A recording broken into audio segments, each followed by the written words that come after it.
আসসালামু আলাইকুম। আশা করি সবাই ভালো আছেন। তো যে বিষয়টা নিয়ে কথা বলতে আসলাম সেটা হচ্ছে বেশ কিছু রাজনৈতিক নেতা, রাজনৈতিক দলের রাজনৈতিক নেতারা হচ্ছে গণভোট নিয়ে সাধারণ জনমানুষের মধ্যে একটা বিভ্রান্তিকর তথ্য ছড়াচ্ছে। তারা যেটা বলছে যে ধর্মীয়ভাবে যেহেতু আমরা খুবই আবেগী একটা জাতি, তো তারা হচ্ছে ধর্মীয় সেন্সে মানুষকে বোঝাচ্ছে এইভাবে যে গণভোটে যদি হা জয়যুক্ত হয় তাহলে সংবিধানে যে বিসমিল্লাহির রহমানির রাহিম দিয়ে হচ্ছে সংবিধান শুরু হয়েছে, তারা এটাকে বোঝাচ্ছে হচ্ছে যে হা জয়যুক্ত হলে বিসমিল্লাহির রহমানির রাহিম এবং আল্লাহর নাম হচ্ছে এখানে পরাজিত হবে। তো এটা অ্যাকচুয়ালি সম্পূর্ণ বিভ্রান্তিকর একটা তথ্য। তো আজকে আমি হচ্ছে সবার জানার স্বার্থে আমি খুব অল্প পরিসরে সংক্ষেপে হচ্ছে গণভোটের বিষয়গুলো নিয়ে একটু কথা বলতে চাই। যে গণভোটে আমরা কেন হা ভোট দিব এবং গণভোটে হা ভোট দেওয়ার পিছনে গণভোটের বিষয়বস্তুগুলো আসলে কী কী আছে। প্রথমত যে গণভোটের বিষয়টা আছে সেটা হচ্ছে তত্ত্বাবধায়ক সরকার ব্যবস্থা, যেটা হচ্ছে যে মানুষ আমরা যেটা দেখেছি যে যখন যেই দল ক্ষমতায় আসে সেই দল হচ্ছে ডিসাইড করে, সেই দলই হচ্ছে নির্ধারণ করে যে তত্ত্বাবধায়ক সরকার প্রধান কে হবে। তার নিজস্ব দলীয় লোকজনকে হচ্ছে ওই সরকারে বসানোর চেষ্টা করে এবং আলটিমেটলি তত্ত্বাবধায়ক সরকারের আন্ডারে নির্বাচনটা হইলে তখন এই তত্ত্বাবধায়ক সরকার হচ্ছে স্পেসিফিক কোনো একটা দলের স্বার্থ নিয়ে কাজ করে। তো এখানে যেটা বোঝানো হয়েছে যে তত্ত্বাবধায়ক সরকার হচ্ছে সর্বদলীয় ডিসিশনের মাধ্যমেই হচ্ছে একটা নির্দলীয় তত্ত্বাবধায়ক সরকার গঠন করা হবে, যিনি এই তত্ত্বাবধায়ক সরকার হচ্ছে স্বাধীনভাবে কাজ করবে।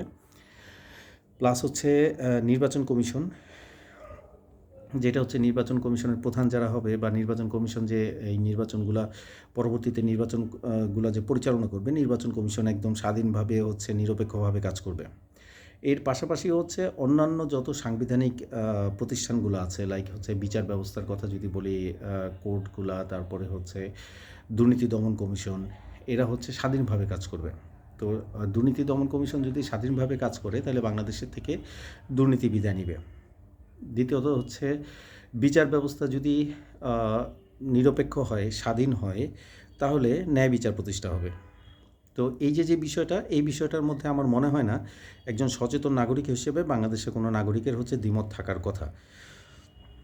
পরবর্তী বিষয়টা হচ্ছে সংসদের উচ্চকক্ষ।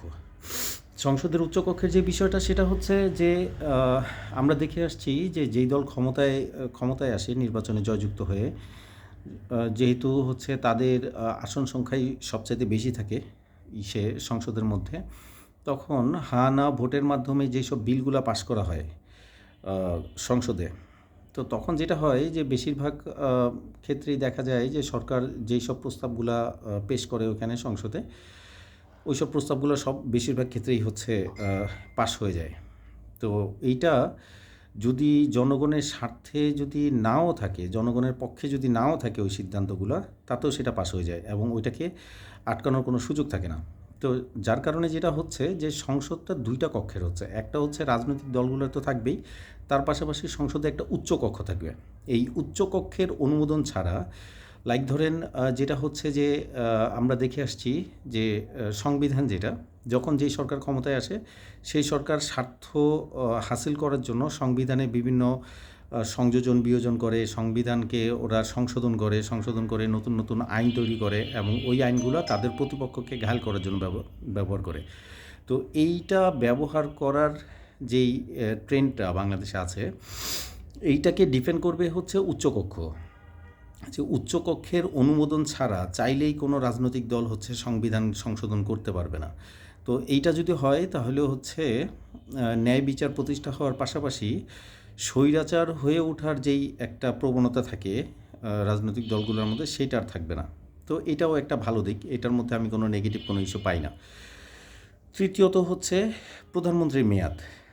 হ্যাঁ, প্রধানমন্ত্রীর মেয়াদ বলতে যেটা হচ্ছে যে বাংলাদেশে আমরা দেখে আসছি আমাদের জন্মের পরে থেকে বা আমাদের জন্মের আগে থেকে যেটা দেখে আসছি যে হাসিনা মানে হচ্ছে হাসিনাই হচ্ছে বারবার, আওয়ামী লীগ জিতলে হাসিনাই প্রধানমন্ত্রী হবে এবং বিএনপি জিতলে খালেদা জিয়া প্রধানমন্ত্রী হবে। এখন খালেদা জিয়া যেহেতু নাই, এখন তারেক রহমান হচ্ছে প্রধানমন্ত্রী হবে। তো এই যে একনায়কতন্ত্রের যে ব্যাপারটা, পরিবারতান্ত্রিক যেই বিষয়টা, এইটাকে হচ্ছে ডিফেন্ড করার জন্য যেটা হচ্ছে যে প্রধানমন্ত্রীর মেয়াদকাল কমানো হচ্ছে, যে একজন পরপর 2 বারের বেশি হচ্ছে সে প্রধানমন্ত্রী হইতে পারবে না।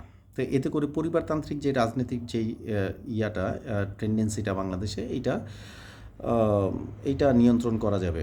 তো এবং এটাও খুব ভালো একটা পজিটিভ একটা দিক। দ্বিতীয়ত হচ্ছে যখন যেই দল ক্ষমতায় আসে সেই দল তার নিজের মতো করে হচ্ছে রাষ্ট্রপতি নিয়োগ করে। যদিও রাষ্ট্রপতি কাগজ কলমে রাষ্ট্রপতির ক্ষমতা সবচাইতে বেশি, প্রধানমন্ত্রীর থেকেও বেশি, কিন্তু বাংলাদেশের প্রেক্ষাপটে যে এটা ব্যাপারটা বাস্তবতায় সম্পূর্ণ ডিফারেন্ট।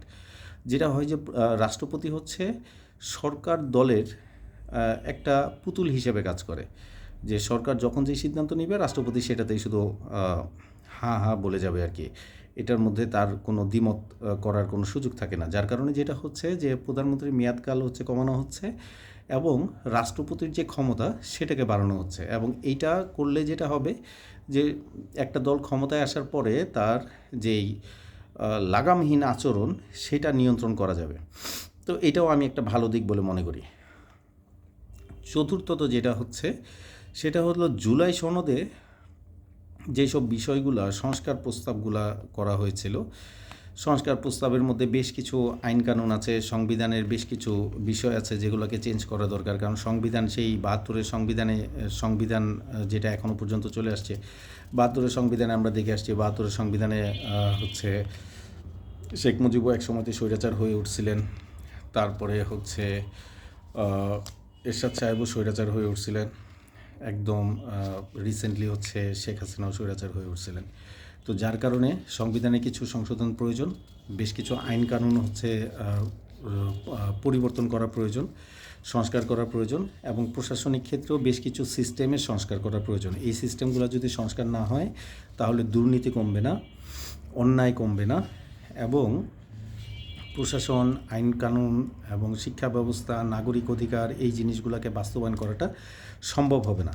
তো এগুলো হচ্ছে খুব মৌলিক বিষয়, যেটা হচ্ছে যে ইসের জন্য, গণভোটের জন্য। তো এগুলোর মধ্যে আমি এমন কোনো বিষয় আমি দেখি না যেই বিষয়টা নিয়ে হচ্ছে ধর্মীয় সেন্সে সেটা একটা কন্ট্রাডিকশন তৈরি হয়, যে যেইভাবে প্রচার করা হচ্ছে সাধারণ মানুষের কাছে যে যদি গণভোটে হ্যাঁ জয়যুক্ত হয় তাহলে বিসমিল্লাহির রহমানির রহিম পরাজিত হবে, আল্লাহর নাম পরাজিত হবে। তো এগুলো সম্পূর্ণ মিথ্যা বানোয়াট কথাবার্তা।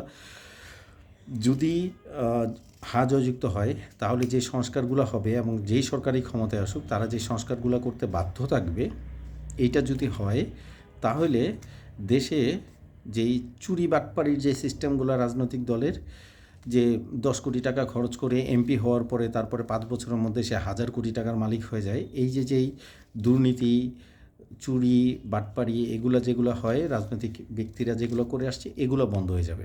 এবং এই সব জাতের ধান্দা যারা এগুলো করার জন্যই রাজনীতি করে, তো তাদের ব্যবসা বন্ধ হয়ে যাবে দেখে তারা এখন গণভোটে হচ্ছে না ভোটের পক্ষে প্রচার চালাচ্ছে এবং মানুষকে বোঝাচ্ছে মানুষ যেন হা ভোটে ভোট না দেয়। এবং হা ভোটে ভোট না দেওয়ার জন্য তাদের প্রচারণার অংশ হিসেবে তারা ধর্মীয় সেন্সটাকে হচ্ছে কাজে লাগাচ্ছে এবং হচ্ছে বিসমিল্লাহির রহমানির রহিম এবং আল্লাহর নাম এইসব বিষয়গুলোকে কাজে লাগিয়ে তারা মানুষকে বিভ্রান্ত করার চেষ্টা করছে। তো আশা করি সবাই বুঝতে পারছেন এখন সোশ্যাল মিডিয়ার যুগ, এখন অনলাইনের যুগ। আপনি মোবাইলে চাপ দিলে সব বিস্তারিত সব কিছু পেয়ে যাচ্ছেন, জানেন, বুঝেন, সবাই সবার নিজের জ্ঞান বুদ্ধি দিয়ে সেটাকে বিবেচনা করে তারপরে সিদ্ধান্ত নেবেন যে আপনি কি গণভোটে হ্যাঁ ভোট দিবেন নাকি গণভোটে না ভোট দিবেন।